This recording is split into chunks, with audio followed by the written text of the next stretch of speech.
हम नेचर से कभी भी अलग हुए ही नहीं। इवन इफ हम लोग सिटीज़ में और अर्बन एरियाज में रह रहे हैं, फिर भी हमारे अंदर एक डिज़ायर होती है नेचर से कनेक्ट करने की। और ये डिज़ायर इसलिए भी है क्योंकि हम नेचर से सीखते भी हैं। एक बहुत बड़ा इसका एग्जाम्पल है ट्री, यानी कि पेड़। अगर हम पेड़ को बहुत क्लियरली और क्लोजली ऑब्जर्व करें तो हम लोग अपने आप कुछ लाइफ लेसन्स डिराइव कर सकते हैं। यहाँ पे ऐसे कुछ 5 लाइफ लेसन्स के बारे में हम लोग आपको बताएंगे।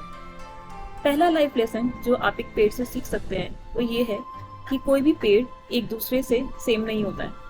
हर पेड़ अलग होगा, चाहे वो एक ही स्पीशीज का क्यों ना हो, फिर भी एक ही जगह पे होने के बावजूद वो एक दूसरे से बहुत अलग होंगे।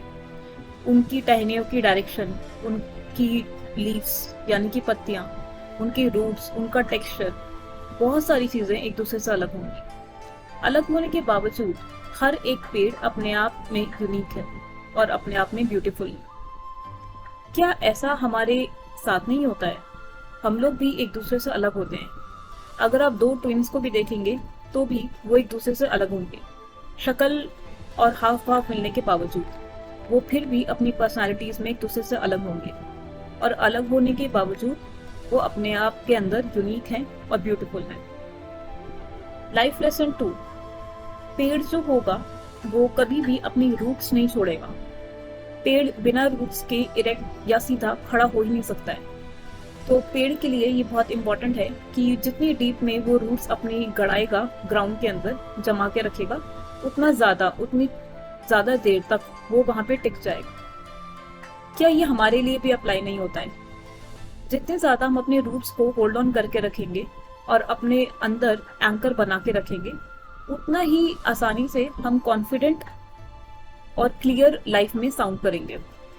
तो ये बहुत इम्पोर्टेंट है कि अपनी जो लाइफ की हमारी रूट्स हैं वो हमेशा इंटैक्ट रहें, हमारे कल्चर के साथ, हमारे बैकग्राउंड के साथ, हमारी उन चीज़ों के साथ जिनके साथ हम ग्रो अप हुए हैं, स्पेसिफिकली पॉजिटिव चीज़ों के साथ हम अपनी रूट्स इंटैक्ट रखें और लाइफ में आगे बढ़ते जाएं। तो अगर हम ऐसा करते हैं तो हम हमेशा ग्राउंडेड फील होंगे। इवन इफ हमारी लाइफ में बहुत बड़ी सक्सेस आती है तो भी ऐसा नहीं होगा कि हम लोग over the counter pride feel करेंगे या बहुत ज़्यादा प्राउड हो जाएंगे अपनी सक्सेस को लेकर। लाइफ लेसन नंबर 3, पेड़ जो होता है वो हमेशा सेल्फलेसली गिव करता है। दैट मीन्स कि पेड़ के अंदर जो भी सेल्फलेसनेस है वो ह्यूमंस के अंदर भी आ सकती है। पेड़ शेल्टर देता है, फ्रूट्स देता है, एयर देता है, and at the same time ऐसा कुछ भी नहीं है कि वो हमसे मांग रहा है। पेड़ अपने आप नेचुरली अपने नेचर में बायोडाइवर्सिटी में ग्रो कर रहा है, पर कुछ भी हमसे मांगता नहीं है और सेल्फलेसली देता रहता है। अगर हम लोग भी ऐसे ही गिवर्स बन जाएं without even asking anything in return, और जो भी हम लोग दे किसी को भी कुछ भी, तो वो अपनी खुशी से दे, तो ऐसा गिवर होने से हमारी लाइफ बेटर होगी और हम लोग अपनी लाइफ में पीस और हैप्पीनेस के साथ आगे बढ़ सकते हैं। लाइफ लेसन नंबर 4, पेड़ जो होता है वो हमेशा एंडलेसली ग्रो करता है। इवन तो उसके रूट्स जमीन में इंटैक्ट हैं, पर उसकी ब्रांचेस की कोई लिमिट नहीं है। कई बार आप देखेंगे कि बहुत बार घरों के अंदर से या बिल्डिंग्स के अंदर से पेड़ की टहनियां निकल रही हैं। पेड़ के लिए कोई लिमिट नहीं है और फिर भी वो ब्यूटीफुली ग्रो करता है।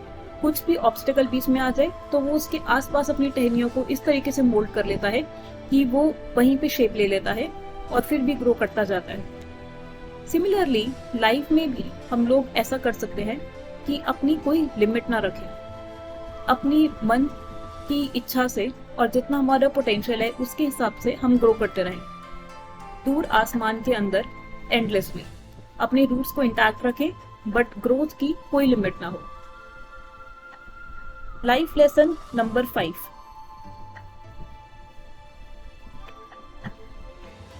एक पेड़ जो होता है उसकी जो आइडेंटिटी होती है, और कई बार अगर आइडेंटिटी नहीं भी होती है तो उसकी लाइफ की एक प्रैक्टिस होती है कि वो आगे गिव करता रहे।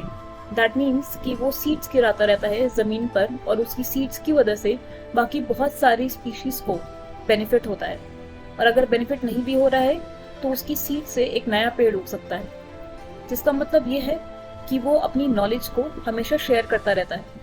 वो जो भी है, जैसा भी है, वो कभी भी अपनी नॉलेज को लिमिटेड नहीं रखता और एक्सपैंड करता जाता है। क्या ह्यूमंस में भी ऐसा नहीं है? जो हम चाहते हैं, जो हम समझते हैं, हम उसको भी एक्सपैंड कर सकते हैं। दैट मीन्स कि हमारी जो नॉलेज है, जो हमारी एक्सपर्टीज है, वो अगर हम अपने से छोटों को या बच्चों को सिखाने लगे तो वो उसके अंदर हमेशा जिंदा रहेगी। अगर वो पेड़ मर भी जाता है फिर भी उसकी जो सीड्स हैं वो बाकी पेड़ों के अंदर हमेशा अलाइव रहेंगे। ऐसे ही हमारी जो नॉलेज है हमारे जाने के बाद बाकी जनरेशन्स में सरवाइव रहेगी। तो ऐसे ही ये पेड़ की एक छोटी सी कहानी थी, छोटी सी डिस्क्रिप्शन थी, जिसको हम चाहें तो हम अपनी लाइफ में बहुत क्लियरली अप्लाई कर सकते हैं। कभी अगर टाइम हो तो एक पेड़ को जाके हक करिए, उसे गले लगाइए, आपको अपने आप नेचर से कनेक्शन फील होने लग जाएगा।